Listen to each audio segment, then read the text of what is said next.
नमस्कार। मैं शायना अरोड़ा कोचर लेकर आई हूँ आपके लिए एक बहुत ही खूबसूरत कहानी मंगल मुखी। तो चलिए कहानी की ओर बढ़ते हैं।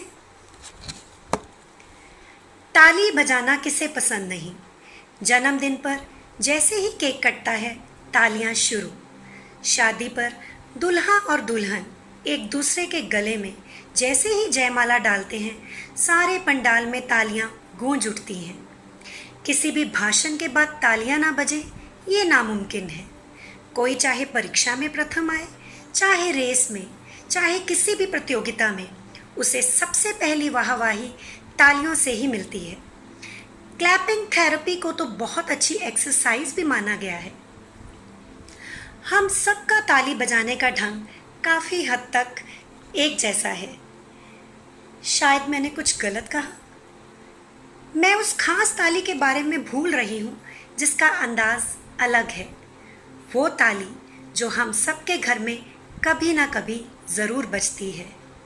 जिस ताली का हमें इंतज़ार रहता है, कभी बच्चे के जन्म पर तो कभी शादी पर। प्यार और दुआओं से भरी ताली। एक ऐसी ताली जो उन लोगों द्वारा बजाई जाती है जिनके खुद के जन्म पर शायद घर में खुशी नहीं, उदासी छा जाती है। जिनके पैदा होते ही उनके माँ बाप उन्हें खुद से अलग कर देते हैं, कभी रात के अंधेरे में किसी कचरे में फेंककर, तो कभी किसी रेल की पटरी पर छोड़कर। वो ना तो लड़का कहलाते हैं ना ही लड़की। उस नीली छतरी वाले ने उन्हें कुछ ऐसा बनाया कि सब उन्हें किन्नर बुलाते हैं। 22 वर्ष की रोजी भी उन्हीं में से एक थी, अपने गुरु के बहुत करीब। शायद 3 महीने की थी जब रोजी की माँ ने उसे किन्नरों की बस्ती में छोड़ दिया और फिर कभी भी उसका हाल नहीं पूछा। रोजी का बचपन अपनी गुरु माँ की गोद में ही गुजरा और उसकी गुरु माँ ने उसे सौगात में दिया बेइंतहा प्यार, घुंघरू, ताली बजाने का एक अलग अंदाज और नाचने की अद्भुत कला। उसकी गुरु माँ ने उसे बहुत ही अच्छी शिक्षा दे रखी थी। वो हमेशा रोज़ी से कहती, रोज़ी तुम हम सबसे छोटी हो, जवान हो, इसलिए तुम्हारे लिए ये समझना बहुत ज़रूरी है कि जैसे ही तुम इस बस्ती से बाहर कदम रखोगी, लोग तुम्हें एक आम इंसान की तरह स्वीकार नहीं करेंगे। हो सकता है वो तुम्हारी चाल की, तुम्हारी आवाज़ की और तुम्हारे ताली बजाने के अंदाज की खूब खिल्ली उड़ाएं, पर तुम फिर भी मुस्कुराकर सबको दुआएं देना, क्योंकि हमारी दुआओं में एक ऐसी ताकत है जो सबकी तकलीफ़ों को दूर कर सकती है। हम मंगलमुखी हैं। हम लोगों के सिर्फ मांगलिक कार्यों में ही हिस्सा लेते हैं, मातम में नहीं। इसलिए हमारे चेहरे पर सदा मुस्कान होना बहुत ज़रूरी है। ब्रह्मा जी की छाया से हम किन्नरों की उत्पत्ति हुई है। महाभारत में जब पांडव 1 वर्ष का अज्ञातवास काट रहे थे, तब अर्जुन 1 वर्ष तक किन्नर वृहनला बनकर रहे थे और उन्होंने राजकुमारी उत्तरा को नृत्य और ज्ञान की शिक्षा दी थी। अरे, प्यार और धर्म के लिए तो भगवान कृष्ण को भी 2 बार किन्नर बनना पड़ा था, एक बार श्यामरी सखी बनकर और एक बार मोहिनी बनकर। आज भले ही लोग हम पर हंसें, हमें छक्का कहकर बुलाएं, हमारा दिल दुखाएं, हमें अछूत समझें, पर याद रखना कि हमारा ये जीवन भगवान की तरफ से दिया गया एक अनमोल तोहफा है और हमें इसे जीना होगा बिना किसी झिझक के। और फिर तुम्हारे बड़े होने तक तो तुम्हें 3rd जेंडर का खिताब मिल गया है, पर हमारे समय में तो हिजड़ा होना ही हमारी पहचान थी। आज तुम्हें वो सुविधाएं भी मिल रही हैं जिनके लिए हम तड़पते थे, और फिर अब तो हमारे खुद के समुदाय के लोगों ने ऐसी NGOs खड़ी कर दी हैं कि हमें खुद पर गर्व है। हम ईश्वर की वो सृष्टि हैं जिसे सिर्फ हंसकर और ताली बजाकर हर दर्द को सहन करना आता है। रोज़ी के लिए गुरु माँ की सभी बातें एक सुरक्षा कवच की तरह थी। रोज़ी भी अब अपने समुदाय के कुछ लोगों के साथ बधाई लेने जाती।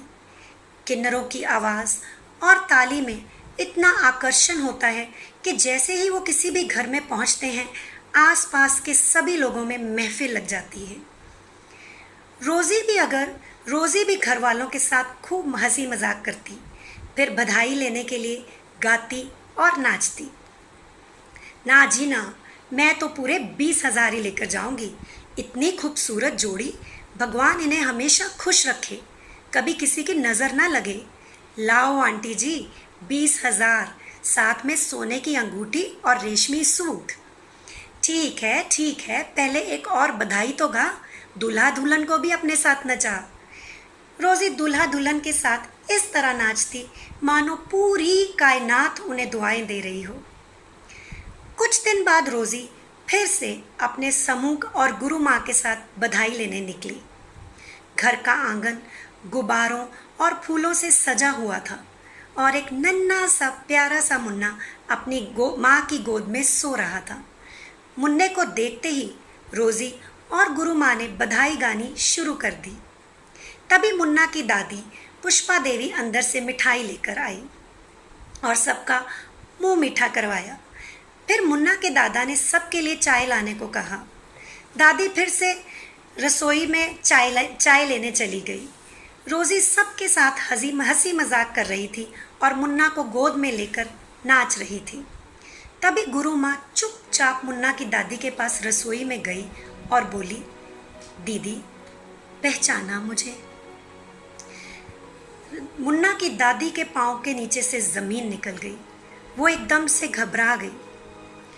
नहीं दीदी, आपके घर में इतनी बड़ी खुशी आई है, मन उदास मत करो।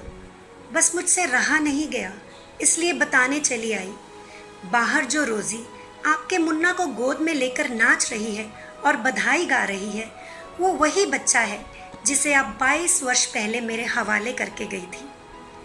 मैं आपका चेहरा आज तक नहीं भूल पाई।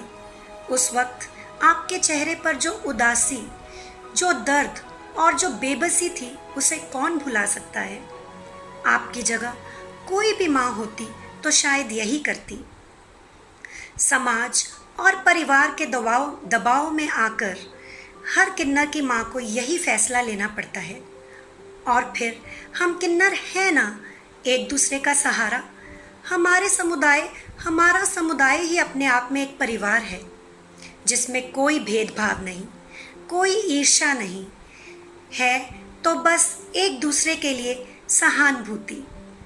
दीदी, अब रोज़ी की माँ सिर्फ मैं हूँ, उसे कुछ भी बताना पाप होगा।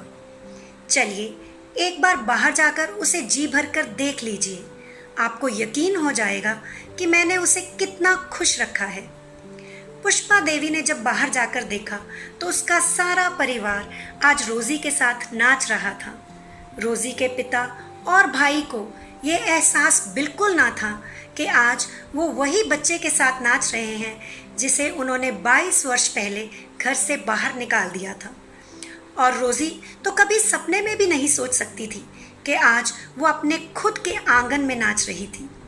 आज पहली बार पूरा परिवार साथ होते हुए भी साथ ना था। पुष्पा देवी अपने आप को किसी गुनहगार से कम ना समझ रही थी, जिसने एक बेकसूर बच्चे को माँ बाप के होते हुए भी अनाथ बना डाला। पर कहीं ना कहीं उसे इस बात की तसल्ली भी थी कि उसका बच्चा समाज की नफरत से दूर अपने समुदाय में खुश था। फिर पुष्पा देवी ने रोज़ी के पास जाकर उसे जी भर कर देखा। उसका मन चाहा वो उसे अपने सीने से लगा ले। पुष्पा देवी थोड़ा आगे बढ़ी तो गुरु माँ ने उसका हाथ पकड़ लिया। पुष्पा देवी समझ गई कि आज रोज़ी सिर्फ एक मेहमान थी। फिर पुष्पा देवी ने रोज़ी से कहा, बेटा तुम जो चाहोगी तुम्हें मिलेगा, पर उससे पहले तुम्हें एक काम करना होगा। जी कहिए, रोज़ी ने कहा। तुम्हें हमारे मुन्ना का नामकरण करना होगा। जो भी नाम तुम इसे दोगी हम उसी नाम से पुकारेंगे। रोज़ी ने बहुत प्यार से मुन्ना का माथा चूमा और कहा, ये है आपके घर का प्यारा सा चिराग। धन्यवाद।